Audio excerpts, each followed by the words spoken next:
mga kabsat, umpisa na ang game to. Ito, maatake na si Lucas sa may pinta. Yan, paborito, feed away. Yan, sumalaksak naman si Kyrie. Ito, 3 points by Washington. Bang! At pass break naman kay Brown, sabay dakdak. Bang! So, naka-Kyrie ng bola dito, guys. At pasok, 3 points niya. Pasok yan, bang! Yan, pass break. Dakdak na naman sa Boston. Yan, walang depensa. Ito sa laksak ni Luka.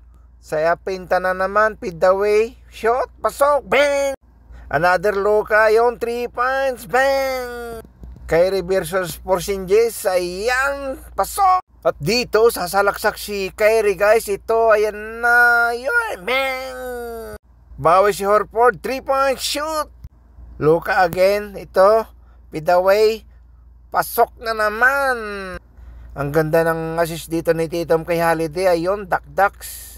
Bumawi na naman si Luka dyan. Ang ganda ng pinapakita nila dito bawat team, guys. At dahil dikit pa yung laban, pero pagdating dun sa last minute ng third quarter ay unti-unti nang lumalayo ang Boston Celtics, guys. So ang masasabi ko lang talaga dito ay talagang kulang ang effort ng Dallas. So yon, doon sila natalo at mga error nila. At syempre, panalo ang Celtics dito sa game to, 2-0 na, guys. At medyo mahirapan si Luka ngayon.